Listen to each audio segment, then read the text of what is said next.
Hello everyone and a very good morning to all of you. Welcome to BPSC Concept Wala. So today is 26th June and we will see the important news articles for our exam, है ना।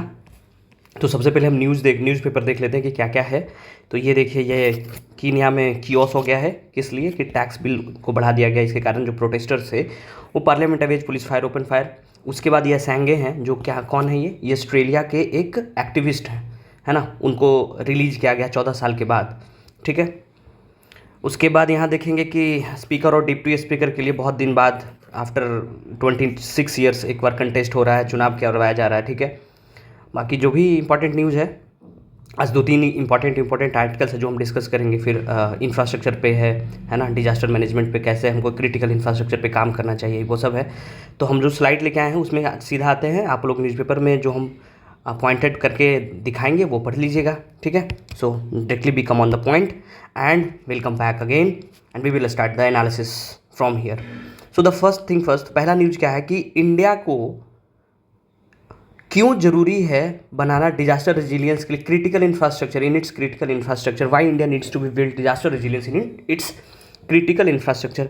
तो अमिताभ सिन्हा ये कहना चाह रहे हैं कि India को क्यों जरूरी है डिजास्टर रेजिलियंस के लिए क्रिटिकल इंफ्रास्ट्रक्चर बनाना। कि तो इसका कारण क्या है कि बोला जा रहा है कि दिल्ली में जो टेम्परेचर हाई टेम्परेचर है, Delhi experience record breaking temperature, electricity demand, frequent power cut, highlighting the stress on critical infrastructure from extreme weather event, etc. And the lack of electricity and high night temperature have made lives miserable and possibly contributed to heat related death, है ना। कि दिल्ली में आपको सुनने में आ रहा होगा कि एसी में आग लग जा रहा है ना, पावर कट हो रहा है, बहुत ज़्यादा ओवरलोडेड हो गया इलेक्ट्रिसिटी पे, क्योंकि हम लोग एसी फ्रिज दुनिया भर का चला रहे हैं। तो क्या होगा, लोड पड़ रहा है, इसके कारण क्या है, बहुत सारा लोगों को हीट वेव के कारण डेथ हो जा रहा है। तो इसके कारण जो डिजास्टर, ये नया तरीके का जो डिजास्टर आने वाला है ना, उसको हम कैसे टैकल करेंगे। तो जो situation underscores the need for disaster resilience. Disaster resilience का मतलब क्या होता है, पहले आप ये समझिए कि डिजास्टर का मतलब क्या हो, कोई भी बिना बताए हुए जो घटना हो जाता है उसको हम डिजास्टर कहते हैं। और रेजिलियंस का मतलब क्या हुआ कि अगर कोई डिजास्टर आता है तो हम उसके लिए कैसे प्रिपेयर रहें, रेजिलियंस रहें। जैसे कि आप बोलते हैं ना कि हम तो रेजिलियंस है गर्मी के लिए, कि अगर आपको 30-35-40 डिग्री भी हो तो आपको कुछ नहीं हो, क्योंकि आप पानी वानी पी के रेडी हैं, है ना। और बिहारी की बात करें तो आप सत्तू पी के एकदम रेडी हैं कि हमको तो कुछ होता ही नहीं है। बिहारी जहाँ दिन में सत्तू पी लिया उसको कुछ नहीं होता है धूप से, ठीक है। ऐसा नहीं करना चाहिए, सत्तू पीना चाहिए, it's a good thing, protein का बढ़िया सोर्स है। इसका मतलब ये नहीं कि सत्तू पी के दिन भर धूप में इधर उधर बौंक रहे हैं, ठीक है। सो डिजास्टर के लिए हम लोग को रेजिलियंस रहता है, एक लचीलापन होना चाहिए in the India's critical infrastructure. अब इसका कॉन्टेक्स्ट क्या है आर्टिकल का वो देख लेते हैं कि इंडिया का जो क्रिटिकल इंफ्रास्ट्रक्चर है, including power system, telecommunication, transportation, health services, cyber system etcetera, जो भी है, जो हमारा क्रिटिकल इंफ्रास्ट्रक्चर है ना। सबसे पहले तो पावर सिस्टम है, टेलीकम्युनिकेशन। सोचिए आपकी 5 दिन के लिए सब कुछ बंद हो गया, को जितना भी कॉल इंटरनेट सब बंद हो गया, अब क्या करेंगे, इट्स ए मेजर डिजास्टर हो जाएगा वो। ट्रांसपोर्टेशन सिस्टम, कोविड के समय में आप देखे होंगे कि ट्रेन, सारा तरह का ट्रांसपोर्टेशन सिस्टम बंद कर दिया गया था। Health services, by the way health services का जो चेन है वो टूट जाए, वो ब्रेक हो जाए और वो ठप पड़ जाए। साइबर सिस्टम, कि कहीं पे कुछ ऐसा हैक हो जाए जो कि सब कुछ बंद हो जाए। Faces significant stress on extreme weather events and disaster, ये सब क्या है, एक डिजास्टर के रूप में ले लेगा। So the frequent disruptions complicate crisis situation, है ना। जो इसमें डिस्ट्रप्शन होता है तो क्या हो जाता है, कॉम्प्लिकेट क्राइसिस सिचुएशन पैदा करता है और एम्पलीफाई रिस्क, ठीक है। Building resilience to into this infrastructure is crucial component of climate change adaptation, ठीक है। अब हमारे एग्जाम के लिए, बीपीएससी के लिए कैसे रिलेवेंट है। सबसे पहले तो जब भी बात आएगी डिजास्टर मैनेजमेंट की तो हम लोग क्या करेंगे, हम लोग लिखेंगे, हमारे उसके लिए ये इंपॉर्टेंट हो जाता है कि understanding the importance of resilient infrastructure, I am sorry, importance of resilience infrastructure in disaster management in crucial for addressing disaster preparedness and response. जब भी डिजास्टर की बात होती है तो 2 तरह का बात आएगा, या तो हम डिजास्टर को पहले से फोरकास्ट कर सकते हैं, ठीक है, डिजास्टर को फोरकास्ट करेंगे, उसके बाद उसको मिटिगेट करेंगे। अगर डिजास्टर हो गया तो उसको कैसे हम वहाँ के लोगों को इवैक्यूएट करें, कैसे कम से कम लॉस किया जा सके, ठीक है। दूसरा, करंट अफेयर में भी इंपॉर्टेंट हो जाता है ना, रिसेंट इवेंट में कि हीट वेव को लेकर एक्सेट्रा। पब्लिक एडमिनिस्ट्रेशन, कल को आप जब जाएंगे तो कैसे उस पर लॉ आना चाहिए, कैसे उस पर काम करना चाहिए, है ना। Challenges of building disaster resilience infrastructure relevant for public administration topic etcetera. Environmental studies के लिए कि क्लाइमेट चेंज जो एडेप्टेशन है और इसका इम्पैक्ट है इंफ्रास्ट्रक्चर पे, वो कैसे इन्वायरमेंटल स्टडीज़ के लिए ज़रूरी हो जाता है। अब बात करेंगे हम इसके चैलेंजेज और इकोनॉमिक इम्पैक्ट की। तो सबसे पहला जो है चैलेंज और इकोनॉमिक इम्पैक्ट, वो है माउंटिंग लॉसेस। जो लॉस जो है वो हमारा माउंट करते जा रहा है, बढ़ते जा रहा है, उसको क्या करेंगे। तो क्या बोला जा रहा है कि despite improvements in early warning and quick responses, economic losses from extreme weather events and disaster have been rising due to increased frequency and intensity. बोला जा रहा है कि हम लोग बहुत अर्ली वार्निंग, क्विक रिस्पांस के कारण, उसके बाद भी हमारा जो एक्सट्रीम वेदर इवेंट या डिजास्टर जो होता है, उसके कारण इकोनॉमिक लॉस बहुत ज़्यादा हो जाता है ना। वो बढ़ते जा रहा है, उसका फ्रीक्वेंसी, इंटेंसिटी वो क्या हो, बढ़ते जा रहा है। और गवर्नमेंट डेटा क्या शो करता है कि वो 1.5 लाख करोड़ 2018 से 2023 के बीच में डिजास्टर पे खर्च कर चुका है। Long term cost such as livelihood losses and reduced agriculture and fertility are even higher. अगर हम बात करेंगे कि लॉस ऑफ लाइवलीहुड का, है ना, एग्रीकल्चर और फर्टिलिटी का घटने का, तो इससे भी ज़्यादा हम खर्च कर चुके हैं, 1.5 लाख करोड़ से भी ज़्यादा। ठीक है। जॉब लॉस और फूड वेस्टेज की 2022 की बात करें, ये देखिए अब कैसे यहाँ पे ये ध्यान देने योग्य बात है कि जब आप आंसर लिखते हैं तो रेफर किसको करते हैं। देखिए यहाँ पे क्या लिखा है, जो ऑथर है वो क्या किसको रेफर किया है कि 2022 वर्ल्ड बैंक रिपोर्ट। सो जैसे ही वर्ल्ड बैंक का रिपोर्ट का आप ऑथेंटिकेशन लगाते हैं कि जो हम लिख रहे हैं वो हमारे अपने मन से मनगढ़ंत नहीं लिख रहे हैं, वो वर्ल्ड बैंक का रिपोर्ट के हिसाब से वो क्या प्रोजेक्ट किया था, एक decline in productivity due to the heat related stress could be result in a loss of 34 million jobs in India by 2030। कि 2030 तक, वर्ल्ड बैंक का रिपोर्ट है 2022 का, कि 2030 तक इंडिया में 34 मिलियन लोग जो हैं जॉब अपना लॉस कर देंगे, उनका जॉब खत्म हो जाएगा। क्यों? Decline in productivity due to heat related stress के कारण। फूड वेस्टेज भी इनएडिक्वेट ट्रांसपोर्टेशन फैसिलिटी के कारण, है ना, अपर्याप्त ट्रांसपोर्टेशन सिस्टम, है ना, परिवहन फैसिलिटी के कारण, है ना, $9 मिलियन जो है एनुअली हम लोग क्या करते हैं, वेस्टेज करते हैं फूड। इंफ्रास्ट्रक्चर वल्नरेबिलिटी की बात करें तो sector specific issue. So various sector including power supply, transportation, telecommunication, health services face significant damage from disaster etc. This damage causes massive disruption, है ना, worsening the impact of disaster. कि जो disaster है उसका इम्पैक्ट और ख़राब कर देगा, वर्सन कर देगा, उससे बद से बदतर कर देगा। राइट। स्टेट स्पेसिफिक फाइंडिंग की बात करेंगे तो study by the collision of disaster resilience infrastructure, CDRI। अब ये इंपॉर्टेंट हमारे हो जाता है CDRI का रोल। क्यों? क्योंकि CDRI जो है इसका फुल फॉर्म क्या होता है, coalition for disaster resilience infrastructure. Right. इसके बारे में हम आपको थोड़ा सा एक्सप्लेन कर दे रहे हैं। क्यों? क्योंकि ये इंडिया के द्वारा ही प्रपोज करके बनाया गया संस्था है। ठीक है। सबसे पहले तो आपको हम बता देते हैं CDRI के बारे में कि CDRI क्या है। आपको ये पता है, coalition for disaster resilience infrastructure. ठीक है। ये कब बना? ये बना 2019 में। ठीक है। किसके द्वारा बनाया गया? PM मोदी प्रपोज किए थे, PM मोदी। ठीक है।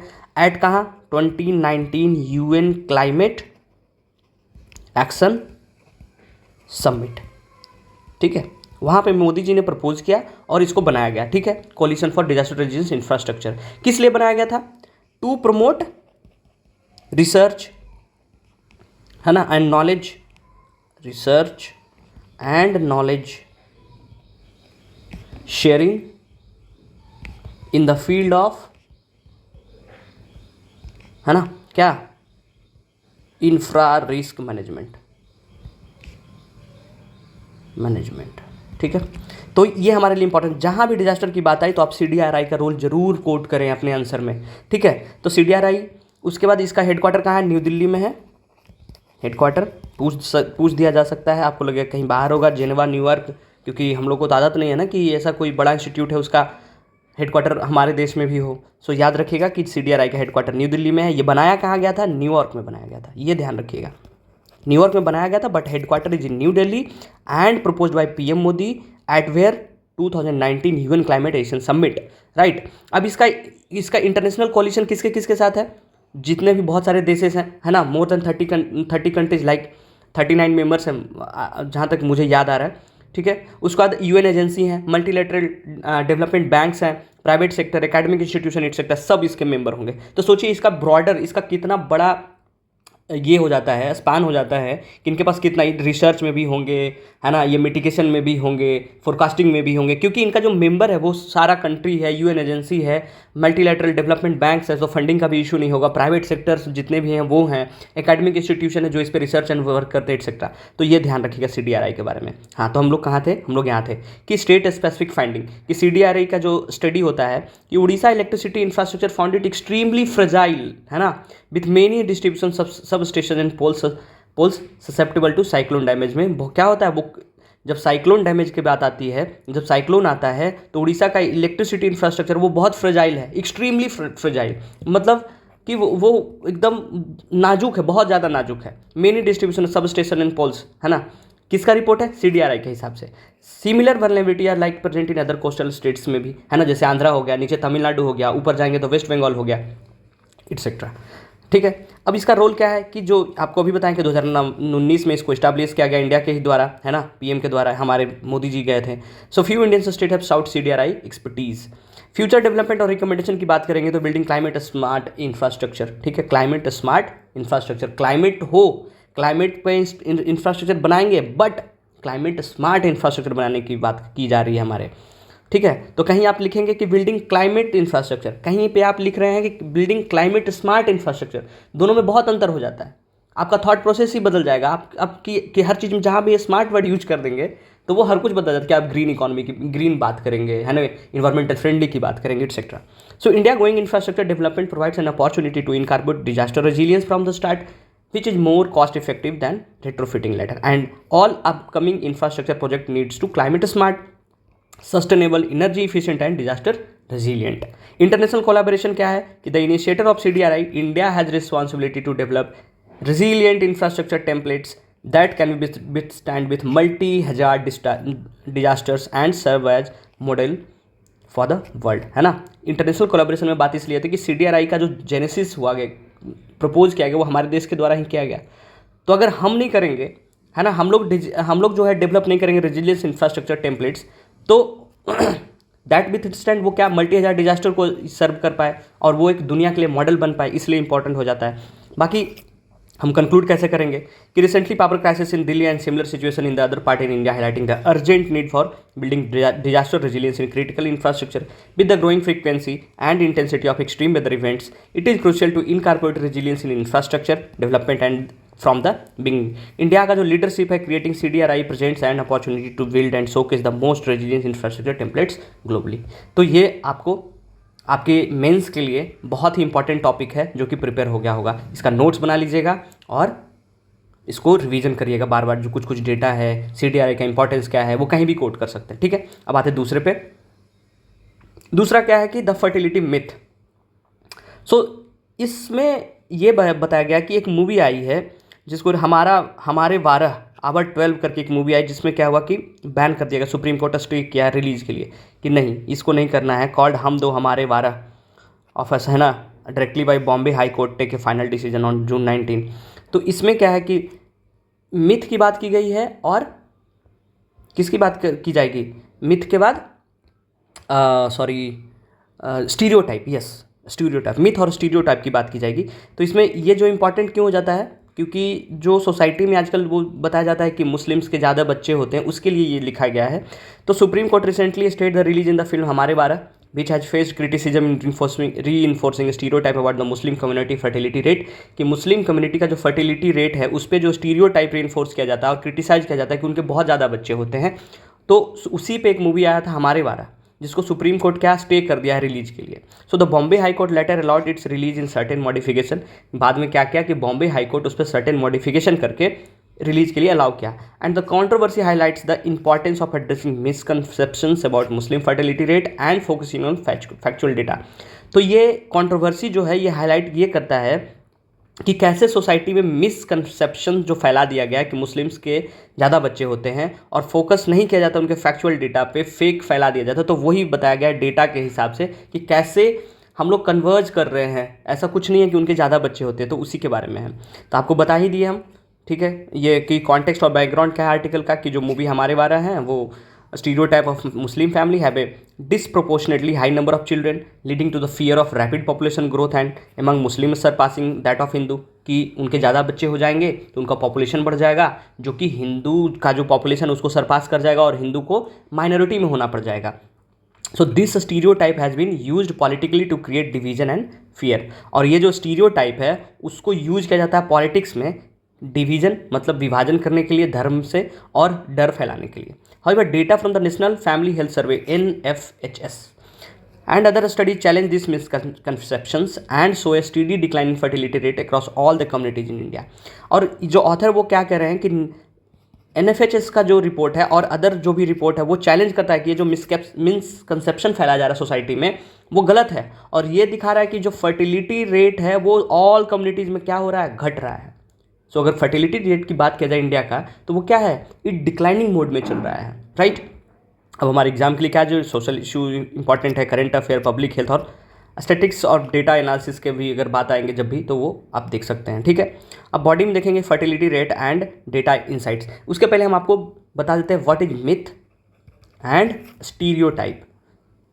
स्टीरियोटाइप क्या होता है? स्टीरियोटाइप होता है कि एक ग्रुप होता है जिसका एक बिलीफ होता है ना, और दैट आर नॉट ट्रू, जो कि सही नहीं होता है, बट वो लोग सोचेंगे कि सब बाकी सारे लोगों को लगे कि वो सही बात है, ठीक है। So stereotype is a belief about a group of people that are not true even though many people might believe them, ठीक है। जैसे कि और मिथ क्या होता है? मिथ जो है, so stereotype is type of myth. Myth क्या होता है? A belief that is not true, है ना, belief that is not true, है ना, और ये हमेशा रिलीजन से जुड़ा रहेगा, ठीक है। मिथ जो होगा, है ना, एसोसिएटेड विद रिलीजियस बिलीफ से जुड़ा रहेगा कि यहाँ पे भूत रहता है। कहा जाता है ना कि एक पेड़ है और पेड़ के आसपास भूत रहता है, वो सही नहीं है लेकिन लोग वो मानते हैं। या फिर कहीं पे कोई एक पत्थर निकल गया और बोला है कि वहाँ के जो वो पत्थर है वो दूध पीना शुरू कर दिया है, वो मिथ है ना, वो रिलीजियस सेंटिमेंट से जोड़ के एक भ्रम फैला दिया गया है और उसको एक बिलीफ के रूप में मान लिया गया है, that is myth. So if we talk about the stereotype, then stereotype is a type of myth. Stereotype क्या होता है कि बिलीफ होता है एक ग्रुप ऑफ पीपल कि उसके द्वारा कुछ लोगों के द्वारा मान लिया जाए कि ये सही है, जिसमें से कुछ लोगों का वो बिलीफ बन जाता है, ठीक है, वो होता है स्टीरियोटाइप। जैसे कि इस आर्टिकल में बताया गया है कि मुस्लिम्स के ज़्यादा बच्चे होते हैं, ठीक है। तो ये क्या है? ये मिथ भी है और स्टीरियोटाइप भी है। अगर हम स्टीरियोटाइप की बात करेंगे तो क्योंकि वो एक फैक्चुअल डेटा पे बात नहीं करते हैं और वो जस्ट वो एक अपना नोशन बना लेते हैं, एक बिलीफ बना लेते हैं कि हाँ उनके होते हैं। सो उसी के बारे में यहाँ बताया गया है कि misconceptions and so the study decline in fertility rate across all communities in India, right. तो हम बात करते हैं फर्टिलिटी रेट और डेटा इनसाइट्स पे। तो सबसे पहले हम बात करेंगे नेशनल फैमिली हेल्थ सर्वे के, जो कि हमारा 5वां रिपोर्ट आया है, और ये किसके द्वारा दिया जाता है? ये हेल्थ मिनिस्ट्री के द्वारा दिया जाता है, हेल्थ मिनिस्ट्री के द्वारा। चलिए आपसे एक बहुत ही अच्छा सवाल पूछा जा रहा है कि अभी हमारे करेंट हेल्थ मिनिस्टर कौन है? आप हमें कमेंट बॉक्स में ज़रूर बताइएगा करेंट हेल्थ मिनिस्टर कौन है, कमेंट बॉक्स में बताइए, ठीक है। तो जो हेल्थ मिनिस्ट्री है, उस समय के जो हेल्थ मिनिस्टर थे मनसुख मांडवीय, ठीक है, उनके द्वारा NFHS 5 दिया गया, सर्वे 5 दिया गया। उसके डेटा क्या शो करता है कि इंडिया का जो टोटल फर्टिलिटी रेट है TFR इन 2 चिल्ड्रेन पर वुमेन, एक वीमेन पे 2 बच्चे, मतलब उनका 2 बच्चा है, ये टोटल फर्टिलिटी रेट दिखाया जा रहा है। Slightly below the replacement level of 2.1, पहले 2.1 था, अब वो घट के 2 हो गया है, ठीक है। मतलब कि एवरेज देखा जाए तो एक वीमेन है, उनके 2 बच्चे हैं, ठीक है। There has been a steady decline in TFR across all communities, including Muslims, whose fertility rate dropped from 4.4 in 1992 to 1993 in 2.4 in 2020 to 2021। 1992 से 93 के बीच में मुस्लिम्स का जो फर्टिलिटी रेट था वो 4.4 था, लेकिन अगर हम बात करेंगे 2020-21 की तो उनका फर्टिलिटी रेट घट के कितना हो गया? 2.4, ठीक है। तो ये डेटा आप कहीं भी यूज कर सकते हैं, ठीक है, जब आपसे कोई इस तरह का बेहुदा बात करे तो। So impact of education and social economic status की बात करेंगे तो higher level of education among mothers are associated with lower fertility rate across all religious group. कितना इंपॉर्टेंट बात लिखा गया है यहाँ कि एजुकेशन के इंपॉर्टेंस को बता रहा है कि अगर जितनी भी माएँ होती हैं, है ना, उनका अगर एजुकेशन का लेवल बहुत हाई होता है, सी इज़ वेल एजुकेटेड, वो डायरेक्टली एसोसिएटेड विथ क्या? लोअर फर्टिलिटी रेट, है ना। They know the importance of children, they know there education, उनका जो भी खर्च आता है, सो दैट्स वाई उनके बच्चे कम होते हैं। सो ये इतना ज़्यादा वीमेन एम्पावरमेंट में भी बात की जा सकती है ये पॉइंट को। सो ये this point is very very important for our exam. Muslims however remains economical disadvantaged, है ना। हमारे देश में जो मुस्लिम हैं वो क्या हैं? इकोनॉमिकली डिसएडवांटेज ही हैं और and with poor education and health level, है ना। अगर आप उनका, है ना, क्या है, पुअर एजुकेशन भी है और हेल्थ लेवल भी ख़राब होता है। क्यों? क्योंकि पहले का जो नोशन होता था, मैं किसी को ऑफेंड नहीं करने की बात की जा रही, लेकिन मुस्लिम्स के बच्चे जो ज़्यादा बच्चे होते थे, तो अगर किसी भी वीमेन के 4-5 बच्चे होंगे या 6 बच्चे हो जाएंगे या ज़्यादा बच्चे होंगे, तो उनका हेल्थ कंडीशन भी क्या होगा, पुअर हो जाएगा। अगर उनका एक बच्चा है, आपको पता है लेबर पेन इतना ज़्यादा होता है, भगवान जाने, मुझे तो नहीं पता, लेकिन ऐसा बोला ही जाता है ना कि बहुत ज़्यादा दिक्कत होता है, राइट। तो जो मुस्लिम होते हैं, मुस्लिम विमेन हैं, remains economical disadvantage and poor education and health level, so impacting their fertility rate. Convergence of fertility rate क्या है, यहाँ पे देखा जा रहा है कि जो फर्टिलिटी रेट है वो क्या है, कन्वर्ज हो रहा है दोनों का। अगर मानेंगे कि ये हिंदू का है, ये मुस्लिम का है, तो दोनों का अब जो फर्टिलिटी रेट है वो क्या हो रहा है, कन्वर्ज होने पे आ रहा है, एक पॉइंट पे मिलने जा रहा है ना। Data indicates a convergence of fertility rates between Hindus and Muslims with the gap significantly reducing between 2001 and 2011, right. Recent analysis suggest that Hindu and Muslim fertility rate may achieve absolute convergence by 2030। So this data is also important कि 2030 तक क्या बताया जा रहा है कि हिंदू और मुस्लिम का दोनों का जो फर्टिलिटी रेट है वो क्या हो जाएगा, एब्सोल्यूट कन्वर्जेंस पे आ जाएगा, ठीक है। ये दोनों में एक ही बराबर आ जाएगा कि दोनों का 2.0 रहेगा या फिर 1.5 रहेगा, इस तरीके का। तो अब मिसकंसेप्शन और पॉलिटिकल रियोट्रिक क्या है वो देख लेते हैं। स्टीरियोटाइप और मिस इन्फॉर्मेशन, आपको मैं स्टीरियोटाइप पहले ही बता दिए, मिस इन्फॉर्मेशन भी वहीं से आएगा। So the film and similar रियोटिक हमारे लिए उतना इंपॉर्टेंट नहीं हो जाता है कि वो दिखा रहा है उसमें कि myth about Muslim fertility rate, है ना, leading to misinformation and community vilification. यहाँ पे ऐसे में भी यूज़ कर सकते हैं, कैसे कोई एक मूवी बनाया जाता है और एक मूवी के द्वारा कैसे मिसकंसेप्शन, फेक न्यूज़ फैलाया जाता है, कैसे एक एजेंडा बनाया जाता है, ठीक है, एक मूवी बना के, एक आर्ट फॉर्म के द्वारा। So such stereotype have been used politically to create division and fear. और ये जो इस तरह का जो स्टीरियोटाइप फैलाया जाता है, उससे क्या होता है, वो पॉलिटिकली यूज किया जाता है टू क्रिएट डिवीजन, है ना, एक दूसरे में भेदभाव और डर फैलाने के लिए। इम्पैक्ट ऑफ मुस्लिम वीमेन क्या है, इसका इम्पैक्ट मुस्लिम वीमेन पे क्या होगा कि जो Muslim fertility affect Muslim women reproductive rights and choices, violating their rights to life and dignity, ठीक है। Women's limited freedom to make fertility decision and access to contraceptions and reproductive care further exacerbates their issue, है ना। उनका जो limited ये freedom है वो क्या होगा, मेक फर्टिलिटी डिसीजन ले पाएंगे, एक्सेस टू कंट्रासेप्शंस ले पाएंगे, रिप्रोडक्टिव केयर फर्दर, है ना, ये सब इशू पे बात हो जाएगा। पॉलिटिकल एंड सोसाइटल रिकमेंडेशन क्या होगा, है ना, पॉलिसी और सोसाइटल रिकमेंडेशन क्या है कि focus on social and economical development पे हमें बात करना चाहिए। हमें, है ना, हमें किस चीज़ में इन्वेस्ट करना चाहिए, एजुकेशन में, हेल्थ केयर में, सोशल इकोनॉमिकल डेवलपमेंट में, are crucial in addressing fertility rates. A state like Kerala and Tamil Nadu with better access of these resources show lower TFR total fertility rate compared to a state like Bihar, है ना। अगर हम बिहार की बात करें तो केरला और तमिलनाडु जो है वो क्या एक एग्जाम्पल सेट करे कि जो रिसोर्स है उसको अच्छे से यूज करके अपना TFR जो है वो कम कर लिए हैं, फर्टिलिटी रेट को कम किया गया है। अगर हम बिहार की बात करें तो ना तो एजुकेशन है, ना तो रिसोर्स है उसको लैक ऑफ यूज किया जा रहा है, और बिहार में क्या है, सब कुछ बर्बाद है। Promoting reproductive health rights, so emphasizing sexual and reproductive health rights individual choice है ना, कि सेक्सुअल और रिप्रोडक्टिव हेल्थ राइट जो है वो क्या है, इंडिविजुअल का अपना चॉइस होता है। And access to contraception can help address fertility issue, और जो हमारा यूज है एक्सेस ऑफ कंट्रासेप्शन जो भी गवर्नमेंट लाती है कि जो भी कंट्रासेप्शन का यूज किया जा सकता है, उससे क्या होगा हमारा, हम उससे फर्टिलिटी इशू को एड्रेस कर सकते हैं, उससे उसके हेल्प से लिया जा सकता है। Policy maker should ensure that discussions around population growth and fertility rate based on factual data and not used for political propaganda, कि बोला जा रहा है कि पॉलिसी मेकर को इंश्योर करना चाहिए कि जो डिस्कशन हो रहा है पॉपुलेशन ग्रोथ पे और फर्टिलिटी पे वो फैक्चुअल डेटा पे हो, ना कि पॉलिटिकल प्रोपेगेंडा पे बात करके पॉलिसी बना दिया जाए, राइट। और combating discrimination and miss information, effort should be made to challenge and resist attempt to polarize communities through misinformation, protecting the right of marginalized community and promoting gender justice and essential step toward the achieving equality। और हमें equality achieve करने पे बात करना चाहिए। इसका conclusion में क्या होगा कि controversy surrounding the film हमारे द्वारा highlights the persistent stereotype and misinformation about Muslim fertility rate. Data from NFHS and other studies show a significant decline in fertility rate across all communities and convergence of Hindu and Muslim fertility rates. Addressing these issues require a focus on socio-economic development, reproductive health rights and combating misinformation and discrimination। आप जहाँ भी conclusion देखेंगे mostly लोग क्या करते हैं, जब आप लोग आंसर लिखते हैं तो उसमें क्या करेंगे कि नया नया चीज़ ऐड कर देंगे कंक्लूजन में। आप देखिए यहाँ कंक्लूजन में कोई भी नया चीज़ ऐड नहीं करना चाहिए, जो आपने बॉडी में लिखा है उसी से कंक्लूड करना चाहिए। यहाँ भी देखिए जो भी बॉडी में लिखा हुआ था उसी को एक कंक्लूड किया गया, निष्कर्ष निकालना होता है ना, कंक्लूजन टू सम अप करना होता है। तो आप नया चीज़ उसमें मत लिखिए, आप उसी को कंक्लूड करिए जो इंपॉर्टेंट बात है, ठीक है। अब आगे चलते हैं। आगे का है कि जो चाइना का जो है, why the success of China sample return lunar mission matters, कि क्यों मैटर कर रहा है, ठीक है। तो सबसे पहले हम आपको बताते हैं कि चाइना का जो एक मिशन था उसका नाम क्या है, कि चाइना का चैंगेज, सॉरी पता नहीं कैसे उसको प्रोनाउंस करते हैं चाइनीज़ में, है ना, चैंगे क्या है,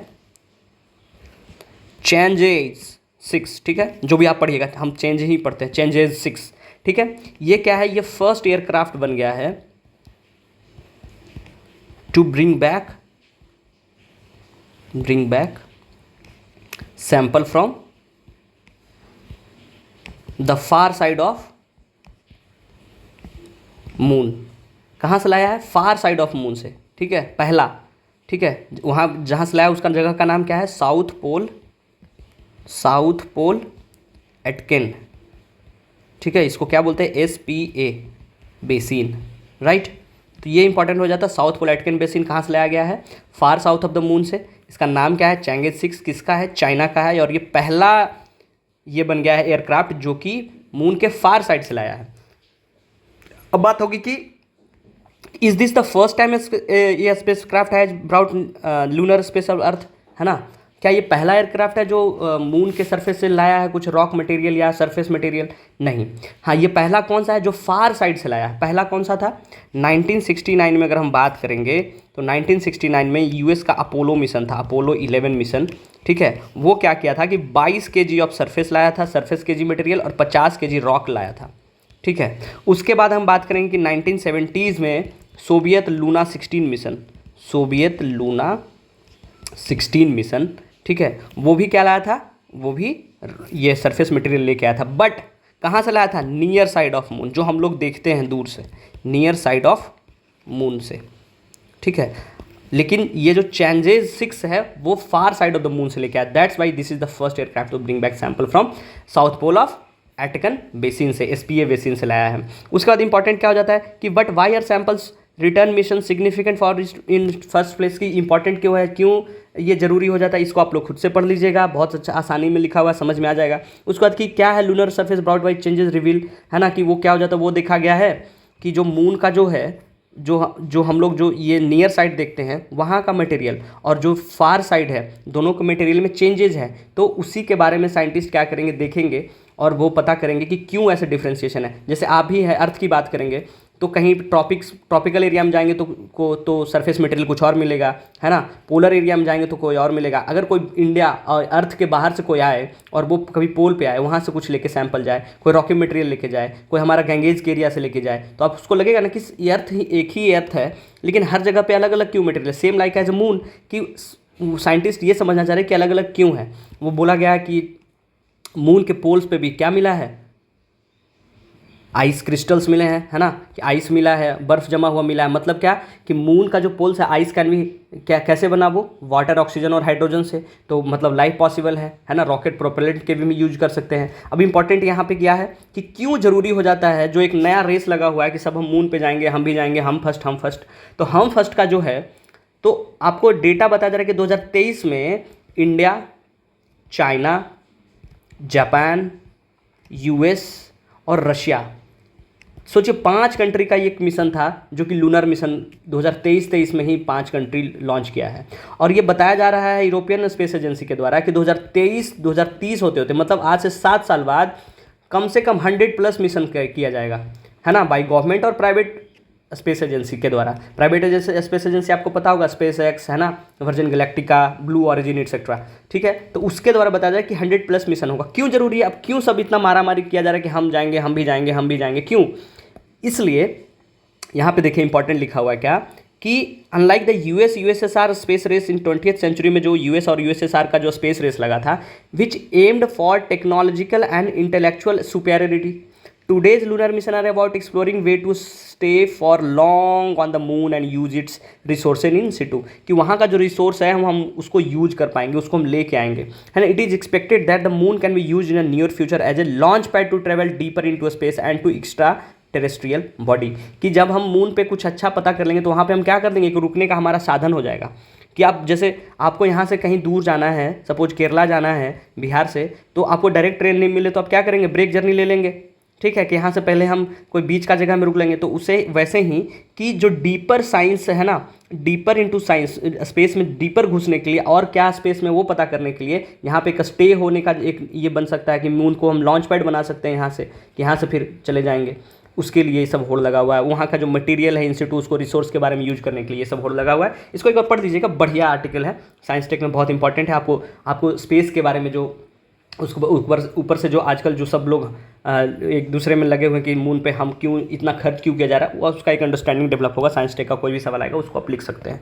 अब आता है पोस्ट ऑफ डिप्टी स्पीकर पे, ठीक है। डिप्टी स्पीकर का पोस्ट में ज़रूरी क्या जाता है, हमको 2-3 आर्टिकल जानना चाहिए कि पहले तो ये कहाँ लिखा हुआ है ना, कि हमारे कॉन्स्टिट्यूशन में लिखा हुआ है कि नहीं। तो आर्टिकल 95(1) में इसमें 2-3 ही आर्टिकल जरूरी हो जाता है। बाकी आपको पता है डिस्प्यूट है कि इस बार पहली बार ऑपोजिशन का जो with the opposition increase the strength in Lok Sabha, तो वो डिमांड कर रहे हैं कि जो डिप्टी स्पीकर होना चाहिए वो अपोजिशन से होना चाहिए। तो वो क्या कह रहे हैं कि 70th लोकसभा में कोई डिप्टी स्पीकर नहीं थे, लेकिन 60th में जो 60th जो था 16वां लोकसभा उसमें थे, तो 70th में नहीं थे, लेकिन अभी 18th लोकसभा फिर से बनाया जा रहा है। तो उसमें जो डिमांड है तो उसी के लिए चुनाव करवाया जा रहा है। उसमें सबसे पहले अगर हमारी बात करेंगे कि where does constitution say about the deputy speaker, तो article 95 section 1, deputy speaker perform the duty of speaker in the post of vacant. अगर स्पीकर का पोस्ट वैकेंट रहेगा तो कौन परफॉर्म करेगा उसका ड्यूटी को, डिप्टी स्पीकर। ये कहाँ लिखा हुआ, आर्टिकल 95(1) में, ठीक है।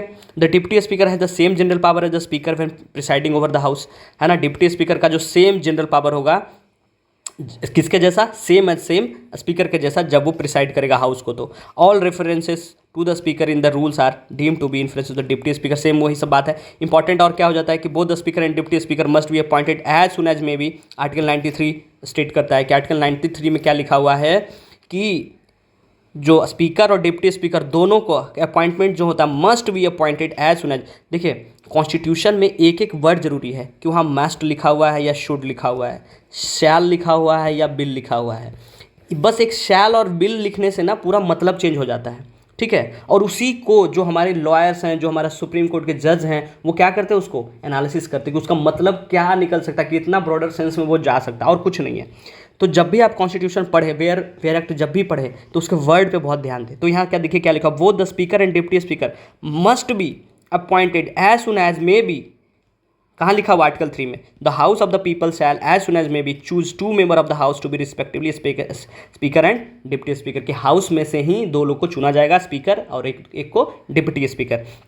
अब क्या है कि is it mandatory under the constitution to have a deputy speaker, तो कॉन्स्टिट्यूशन डज नॉट स्पेसिफाई, वो स्पेसिफाई नहीं करता है। तो आपको ध्यान क्या रखना है, अगर आपसे सवाल पूछ दिया जाए कि deputy speaker is there anywhere written about deputy speaker in our constitution, yes, where it is article 95(1). उनके अपॉइंटमेंट के बारे में कहाँ लिखा हुआ, आर्टिकल 93 में। बट कि इज मैंडेटरी, डिप्टी स्पीकर का होना मैंडेटरी है तो कहीं स्पेसिफाई नहीं किया हुआ है, ठीक है। However constitution expert has pointed out that article 93 and article 178 uses the word shall and as soon as may be, indicating that not only the election of the speaker and deputy speaker mandatory, it must be held at earliest, कि जितना जल्दी हो सके वो हो जाए। अब क्या है कि व्हाट आर द रूल, ये रूल कहाँ लिखा हुआ है, कॉन्स्टिट्यूशन में नहीं लिखा हुआ है, ये कहाँ लिखा हुआ है, rule number 8, rules of procedure and conduct of business, है ना, लोकसभा का रूल 8 में लिखा हुआ है, ठीक है। यही इंपॉर्टेंट है।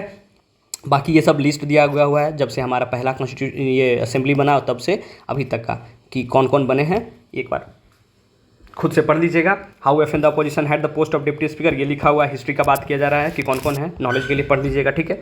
अब आते हैं प्लेसेस इन न्यूज़ में। तो प्लेसेस इन न्यूज़ में क्या है, जूलियन एसेंगी है ना, जो कि कहाँ गए हैं, सैपन आइलैंड चले गए हैं। ये जूलियन एसेंगी कौन है, आपको पहले ये बता देते हैं कि जूलियन पॉल एसेंगी इनका नाम है, ठीक है। जूलियन पॉल एसेंगी, जूलियन पॉल एसेंगी, ये कहाँ के रहने वाले हैं, ये ऑस्ट्रेलिया के रहने वाले हैं। और ये क्या हैं, ये वहाँ के एडिटर, ऑस्ट्रेलियन एडिटर, पब्लिशर और एक्टिविस्ट हैं, ठीक है। ये 2006 में ना एक बनाए विकीलीक्स करके, ठीक है, फाउंडेड विकीलीक्स। उसका 2008 में क्या किए ये कि इनका एक बैंक जूलियस बियर डॉक्यूमेंट आया, बैंक जूलियस वियर डॉक्यूमेंट, ठीक है। उसमें क्या बात किया गया था, ये इसमें तिब्बतन अनरेस्ट 2008 में जो था उसका फुटेज और report of political killing in Kenya etcetera पे था। फिर 2010 में इसी के लिए स्वीडन में इनको इस यूरोपियन अरेस्ट वारंट दिया एटसेट्रा। अब उसके बाद फिर ये क्या किए थे कि वो यूएस का जो वहाँ का जो कुछ बहुत ही वो डॉक्यूमेंट था उसको ये पब्लिश कर दिए थे, उसके कारण इनको जेल में डाल दिया गया। 14 साल बाद रिलीज हुए हैं। तो 14 साल बाद ये रिलीज हुए, तो अब ये कहाँ जा रहे हैं, इंपॉर्टेंट क्या है कि वो ऑस्ट्रेलिया ना जाके वहाँ पे एक साइपन आइलैंड है वहाँ जा रहे हैं। और साइपन आइलैंड क्या है ये बस आपको पता होना चाहिए। साइपन ये क्या है, capital of northern Mariana islands, ठीक है, NMI इसका कैपिटल है साइपन, ठीक है। यहाँ जा रहे हैं, बस इंपॉर्टेंट ये है। ये मैप में आपको देखिए, ये ऑस्ट्रेलिया है, ये इंडोनेशिया है, ये पपुआ न्यू गिनी है, ये गुआम है, उसके बगल में ये सैम्पन आइलैंड है, ठीक है। आपको मैप में दिखा दे रहे हैं डिटेल, ठीक है। ये देखिए, ये टोटल को है, ये जो टोटल है यहाँ से यहाँ तक, इसको हम क्या बोलते हैं, ओशिनिया बोलते हैं, ठीक है। ओशिनिया का 4 पार्ट है, ठीक है, Micronesia, Melanesia, Australasia and Polynesia. आपको सब पता होगा, ज्योग्राफी में आप लोगों ने पढ़ा होगा, ठीक है। मैपिंग का जब बात आएगा तो सब फिर से हम रिपीट करें, क्या है ये, ओशिनिया है। ओशिनिया को 4 पार्ट में डिवाइड किया गया, Micronesia, Melanesia, Australasia and Polynesia, ठीक है। अगर हम बात करेंगे माइक्रोनेशिया का, तो ये एरिया जो है वो किस में आता है, किरिबाती, मार्शल आइलैंड, गुआम। तो अगर आपको ये बात आएगी किसकी, अभी हम साइपन की बात की, तो वो किस में आएगा, माइक्रोनेशिया में आएगा। ऑस्ट्रेलेशिया की हम बात करेंगे तो ऑस्ट्रेलिया और न्यूजीलैंड आता है। पॉलिनेशिया में ये कौन कौन सा आ जाता है, यहाँ हवाईयन आइलैंड से लेके ये फ्रेंच पॉलिनेशिया, कुक आइलैंड, टोंगो, है ना, ये सब जो है ये। और मेलेनेशिया की बात करेंगे तो Papua New Guinea, Nauru, Solomon Island, Fiji, है ना, सेलेडोनिया, ये सब जो किस में आ जाता है, मेलेनेशिया में आ जाता है। तो ध्यान रखिएगा कि आपसे कभी भी पूछा जाता है कि सैपन कहाँ है, तो it's a capital of northern Mariana island, it is in Micronesia, Oceania etcetera, ठीक है। सो आज यही सब था, ठीक है। यहीं पे हम अपना डिस्कशन खत्म करते हैं, थोड़ा लंबा हो गया है, लेकिन देखिएगा बहुत इंपॉर्टेंट है एग्जाम के लिए, ओके। और बाकी आपसे जो भी पूछा गया है वो जवाब दीजिए। Thank you so much.